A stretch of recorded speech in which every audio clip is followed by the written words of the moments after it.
Okay, so you generally hated the speakers, I guess. And I left literally in about a minute. I'm thinking, oh my God, these speakers are hot. They sound harsh to me. Hi everyone, Adrian from Audio Excellence Canada. Hope you're doing well. Lewis to my right. Mike is behind the camera today. He has a very bad migraine, so he's not going to be joining us. And Ellison is sitting there as if nothing is happening. So anyway, today we are going to talk about the Martin Logan Motion F10 floor standing speakers. So a few months ago, we reviewed the big brother, the FEF, whatever the heck it's called, 100. XTF 100. And both of us liked it. As a matter of fact, I think Cece was joining us at the time, and all three of us liked it quite a bit. So I thought we'll start with this one first. We'll do a part one first, and then later on we'll do a part two. So part one will be just the speakers by themselves. Part two will do a big comparison. We will compare these speakers to other speakers that we carry in the similar price range. So for example, the Magnepans, which are very different speakers, we'll compare it to the Sonus Faber Lumina 3 and or 5, which are floor standing speakers, and then the Source Point 10, which we have a pair, so we can compare that as well. So it'll be a big comparison. But for now, today, it's just going to be these floor standing speakers. So the Martin Logan Motion F10 is $2,500 US or 3,500 Canadian. So first impressions, they are quite small. They are not very tall, 38¼ inches high, so very reasonable size-wise. It's a three-way with a 1-inch AMT tweeter, one 5.5-inch mid-range, and two 5.5-inch woofers. Now here's the kicker. It's impressive. I was checking out the sensitivity this morning in preparation for this review. The factory rates it at 38 to 25 kilohertz plus or minus 3 dB. 38. That's pretty darn low. 92 dB sensitivity, 4 ohms impedance. So the only thing to watch out for is that if a factory says it's 4 ohms, it means that it can also dip below that, and it sort of nominally or averages out to about 4 ohms. So make sure that your electronics are capable of doing 4 ohms at least. Otherwise, you may run into some issues, overheating and so on. Okay, Lewis, what did you think? Okay, first off, I will start with that the band called War. And they had a song which starts off "Me and Baby Brother." So the F10 is the baby brother to the XTF 100, I would say. Quite a handsome looking speaker, nice finish, pretty good. Sound wise, I'll go straight in. The first song I played was by the Tierney Sutton Band, "If I Only Had a Brain." Female vocals came across pretty good. To me, a little bit recessed compared to the big brother, but it still sounded good. Mid-range, fairly good. Bass, a lot. For this little guy, it kicks ass. String instruments came out pretty good on this specific song. No issues with it. Clarity, no problems. Treble, it's not hot at all. I find it pretty neutral compared to the big brother, the XTF 100. Kudos for Martin Logan producing a little guy like this with going down with bass as what low frequency as what Adrian described by the manufacturer there. The second song I picked was Chris Isaak, "Wicked Game." Lovely song. The vocal came out really nice, very smooth, nothing hot on top. Instruments clear, nothing edgy at all about the treble. On this track, I turned up the volume to make sure that nothing would come out edgy or too much bass. And I turned up the volume probably high in the high 80s, and everything came out fine. It did not come out muddy. The bass didn't come out muddy on this song at all. So it passed the test, my test anyway. I moved on to a third song, which is something I was just going through a playlist and I found by Jeff Beck. First, I'm really listening to this song. When breaking in the speaker, I was using a playlist to play many hours to break it in. But I didn't pick up on this song, so I decided to try it out and listen. The song was Brush with the Blues by Jeff Beck, a very well-known guitarist.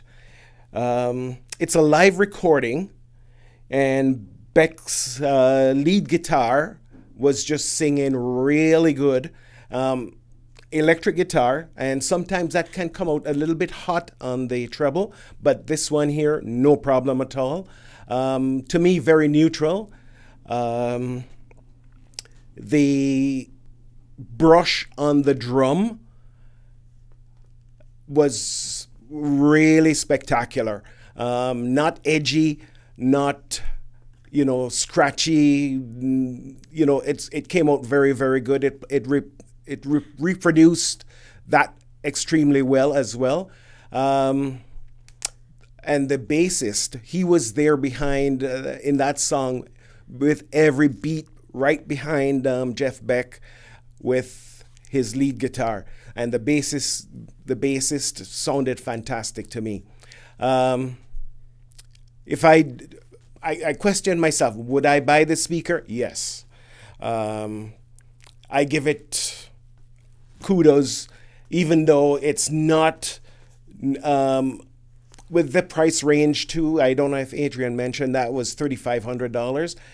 It's hard I've listened to other speakers in that price range, and this one comes out, I would say, on top.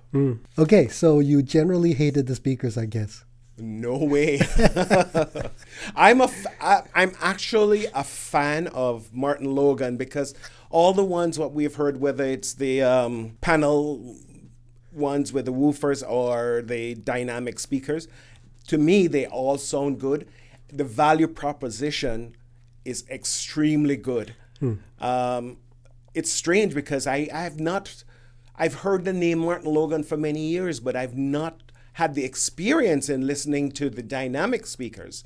And I think they're fantastic. Great. Okay, so when did we first start breaking these speakers in? Was it Tuesday? Last week. Last week. Okay, yeah. All right. So Mike is nodding his head in agreement.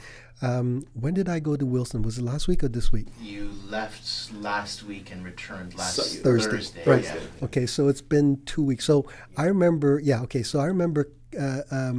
coming in and the speakers were breaking in.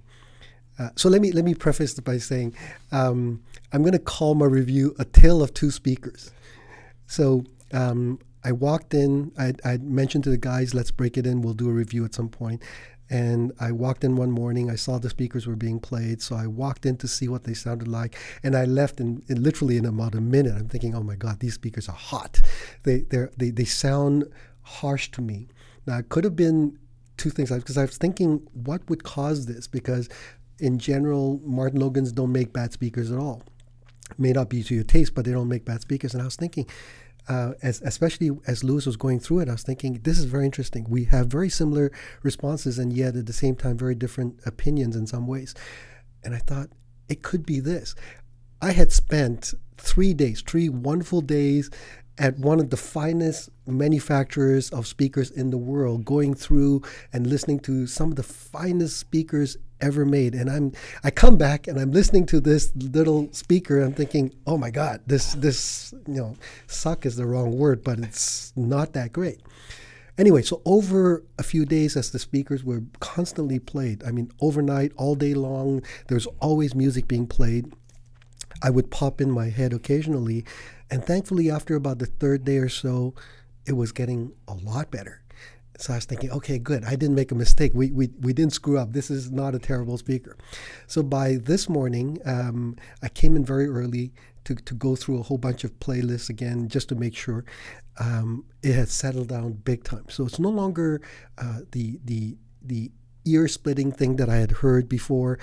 And so I started, what was hooked up was the Hagel H95 integrated amp. The guys will throw on a picture to show you. It's rated around 60 watts or so with very high damping and so on. Now, it's not technically rated for 4 ohms, even though it's hooked up, and I started playing it, so on. I was thinking, yeah, this is pretty good, but I wonder what it would sound like if we used a more powerful amplifier. So after about listening to about 20 or so minutes, I hooked up the 120, which is the next model up. Now, again, on paper, it's not that much more power. I think it's about 75 watts or whatever it is, but capable of more current. So within about 10 minutes or so of turning the thing on, suddenly, wow, the bass started really coming out. The amplifiers went from cold to nice and warm and toasty, and whoa, it's like Louis was mentioning, the bass was very impressive. I couldn't believe it. Thinking, this little tiny speaker, how can it produce the kind of bass I'm listening to? So for those of you who really enjoy full-range music, this thing will impress you, especially for such a small speaker. Mid-range is beautiful, quite neutral, lots of detail, quite separated, good articulation. Highs for me are still a little bit spitty, just a little bit. You do want to make sure that, at least for me, I would not angle them in as much. Maybe, you know, a small amount of a toe in would be fine, because the image is spectacular. You don't have to have them towed in all the way to get sharp imaging. They image really well. Great news for those of you who enjoy sound staging. Huge, big, wall-to-wall and more. I mean, there are some cuts where you get an almost ethereal soundstage. This is fantastic. So those are the good things. Not so good things. As I said, the highs can be on especially the kinds of music that I sometimes listen to, can be a little bit bright, a little bit forward. What was the other thing? Yeah, the image depth. While it was quite deep, I didn't find it as layered. Now, we have the speakers currently about 5 feet to the wall behind the speakers. Generally, when you pull the speakers that far off, you should get very nice soundstage depth. I was getting fairly decent soundstage depth, not amazing. And it could be that maybe these speakers will need even more break-in. We've got easily over 100 now, more I would think, right? Because it's been quite a few days. So we'll see. We'll monitor. Maybe part 2 we'll go into more details. But I guess maybe I'm spoiled by the width. The width is so. I'll give you an example about the width. Chocolate Chip Trip by Tool. If you haven't heard this, put it on. It will astound you how big the soundstage is. And then for bass, check out I Want You Back by Lake Street Diva. It's the gentleman who's playing the double bass. There's a point about a minute into it, suddenly the bass really goes low, and you're still hearing the fingering on the fret. You're still hearing all these tiny details, and yet the music is still very responsive. You can hear the support vocals on the left and on the right, and the center vocal is very sharp. Incredible.